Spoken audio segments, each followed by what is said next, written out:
Status yang kembali, selamat mendengarkan. Louis mengajak Marsha ke ruangan kerja Tuan Besar Kim. Sayang, ada baiknya saat ini bicara sebentar dengan asisten Ji. Ajak Louis kepada Marsha. Apapun itu nanti, putuskan semuanya dengan tenang.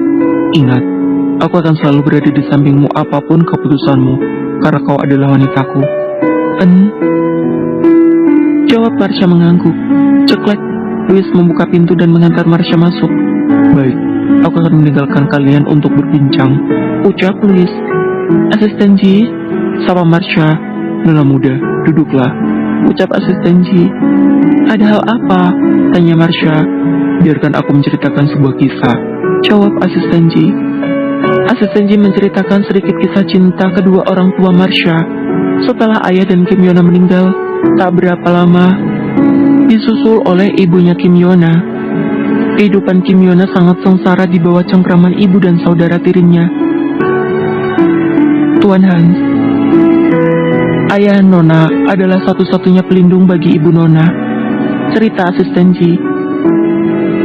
Mereka menikah diam-diam, dan akhirnya ibumu mengandung dirimu. Merasa itu adalah sebuah ancaman, maka Kim Yora terus mengganggu ibumu, jelas asisten Ji.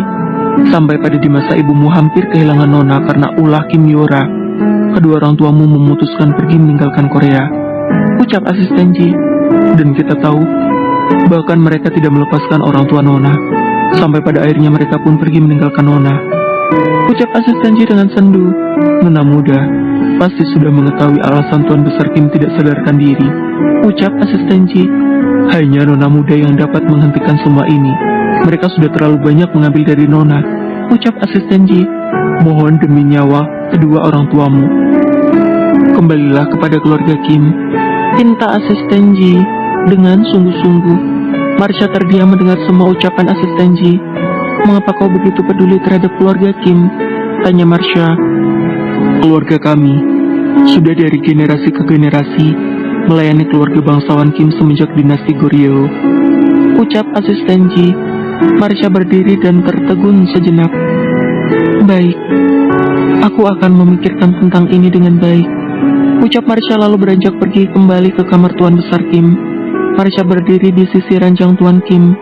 Louis memandangi punggung Marsha dan meletakkan cangkir tehnya di meja dan menghampiri Marsha. Louis memeluk lembut Marsha dari belakang. Apakah kau baik-baik saja? Tanya Louis. Ucap Marsha.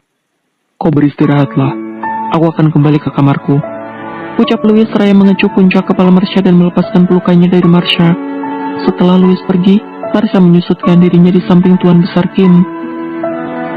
Kakek buyut, panggil Marsha seraya mengusap lembut wajah Tuan Besar Kim. Marsha terlelap di samping Tuan Besar dengan sambil menggenggam tangan Tuan Besar Kim. Tiba-tiba Marsha merasakan ada yang menggenggam tangannya.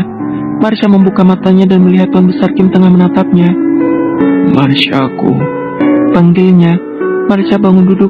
Kakek buyut, kakek buyut, panggilnya dengan terisak. Kau kembali, ucap Tuan Besar Kim seraya menggerakkan tangannya dengan lemah, dengan gemetaran untuk menghapus air mata Marsha. Marsha segera mengambil tangan Tuan Besar Kim dan menciumnya. Kakek buyut, panggilnya lagi. Apakah masih terasa sakit? Tanya Marsha. Kau sudah kembali.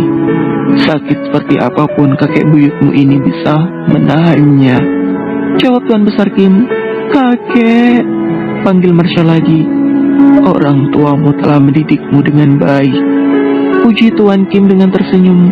Semenjak kecil orang tua Marsha menggunakan dua bahasa dalam mendidik Marsha, karena bagaimanapun juga Marsha menjadi generasi keturunan bangsawan Kim, maka dalam keseharian mereka, bahasa Korea sudah jadi hal yang wajar di kehidupan Marsha. Bahkan Kim Yona juga ada mendidik Marsha kebiasaan-kebiasaan para bangsawan dan juga pendidikan dasar moral-moral kebangsawanan. Suasana haru berubah menjadi suasana panik. Tuan Kim tiba-tiba muntah darah. Marsha segera saja memencet bel untuk memanggil dokter dan suster. Dengan segera ruangan Tuan Kim riuh dengan atmosfer kepanikan. Asisten Ji menatapi Marsha dengan penuh wajah permohonan. Louis yang mendengar keadaan Tuan Besar Kim tiba-tiba menurun, juga segera datang ke kamar Tuan Kim. Melihat Marsha yang menangis, Louis segera memeluk Marsha. "Kakek buyut muntah darah," ucap Marsha lirih. "Semua akan baik-baik saja," hibur Louis. Sekali lagi asisten Jim memberanikan diri untuk membujuk Marsha. "Nona muda, aku mohon, pikirkan kembali," ucap asisten Jim lalu memandang ke arah Tuan Kim. Marsha terdiam, tertegun berpikir dalam-dalam. Jika asisten Jim yang tidak memiliki ikatan darah sungguh sangat mengkhawatirkan keadaan keluarga Kim. Lalu dirinya ini disebut apa? Memiliki ikatan darah namun berlaku abai tak peduli. Mungkin saja saat ini para leluhur sedang menyumpahi dengan serapah karena perilaku abainya ini. Marsha melepaskan diri dari pelukan Louis, lalu menghampiri Tuan Besar Kim yang masih nampak terlelap tersebut. Marsha mengambil tangan Tuan Besar Kim, lalu menggenggam dan menciumnya. "Kakek buyut, aku akan kembali ke keluarga Kim. Namun kakek harus berjanji sembuh untukku," pinta Marsha. "Kakek buyut harus sembuh," pinta Marsha lagi. Asisten Ji bernapas lega mendengar keputusan Marsha. Asisten Ji menatap Louis dengan tatapan terima kasih. Louis membalasnya dengan anggukan. Tuan Besar Kim meneteskan air mata, meski sedang dalam keadaan tidak sadar. Marsha menghapus air mata itu dengan lembut. "Nona, ada satu hal yang ingin saya tanyakan," ucap asisten Ji. "Apakah Nona muda memiliki benda kuno berbentuk koin?" tanya asisten Ji. "Koin kuno?"